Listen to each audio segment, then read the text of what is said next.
Dictation start.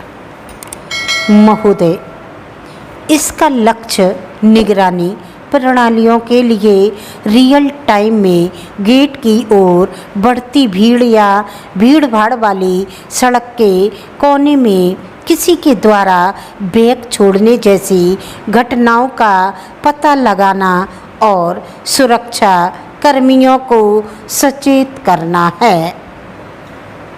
इन घटनाओं को चिन्हित करने के लिए तकनीक का इस्तेमाल तार्किक और समझदारी भरा लगता है, लेकिन वास्तविक गोपनीयता और कानूनी सवाल इस बात को लेकर उठ रहे हैं कि ये सिस्टम कैसे काम करते हैं और इनका कैसे इस्तेमाल होता है। इतने डाटा को एकत्र करने के बाद क्या किया जाएगा और इस तक किसकी पहुंच होगी? इन सवालों का जवाब देने के लिए पारदर्शिता का अभाव है।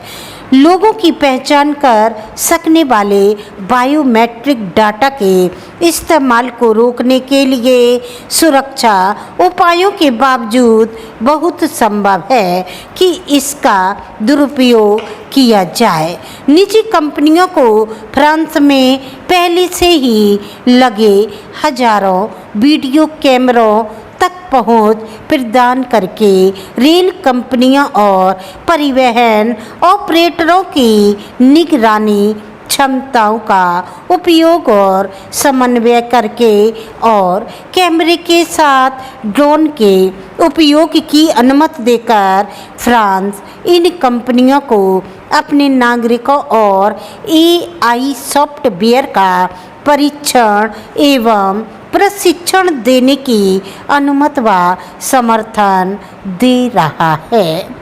बीजिंग में 2022 के शीतकालीन ओलंपिक में सुरक्षा और गोपनीयता संबंधी चिंताएं इतनी ज़्यादा थी कि FBI ने सभी एथलीटों से आग्रह किया कि वे अपने निजी सेल फोन घर पर ही छोड़ दें और चीन में केवल प्रीपेड फ़ोन का इस्तेमाल करें, क्योंकि सरकारी निगरानी बहुत ज़्यादा है।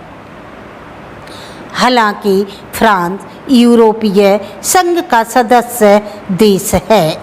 यूरोपीय संघ का सामान्य डाटा संरक्षण विनियमन दुनिया के सबसे मजबूत डाटा गोपनीयता कानूनों में से एक है और यूरोपीय संघ का AI अधिनियम प्रौद्योगिकियों के हानिकारक इस्तेमाल को विनियमित कर रहा है।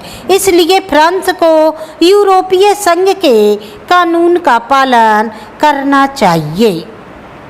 ओलंपिक की तैयारी करते हुए फ्रांस ने वर्ष 2023 में कानून संख्या 2023-380 लागू किया, जिसमें विवादास्पद अनुच्छेद 7 भी शामिल है, जो फ्रांसीसी कानून प्रवर्तन एजेंसियों और उसके तकनीकी ठेकेदारों को AI वीडियो निगरानी के साथ प्रयोग की अनुमति देता है और अनुच्छेद 10 विशेष रूप में वीडियो और कैमरा फीड की समीक्षा करने के लिए AI सॉफ्टवेयर के उपयोग की अनुमति देता है।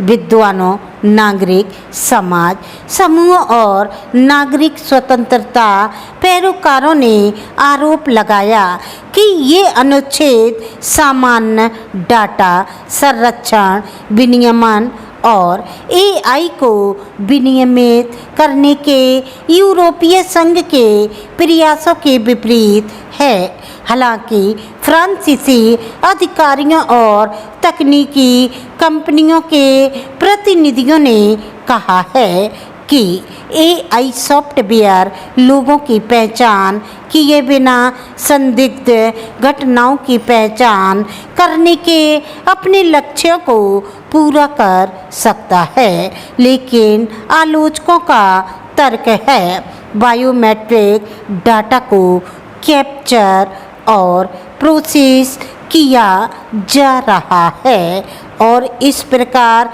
फ्रांस का कानून जनरल डाटा प्रोटेक्शन रेगुलेशन का उल्लंघन करता है।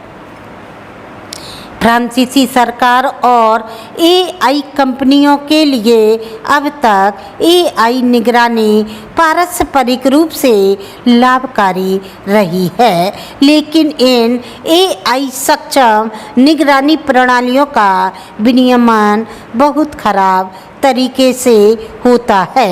एक बार बायोमेट्रिक डाटा एकत्र हो जाने के बाद गोपनीयता उल्लंघन की आशंका रहती ही है।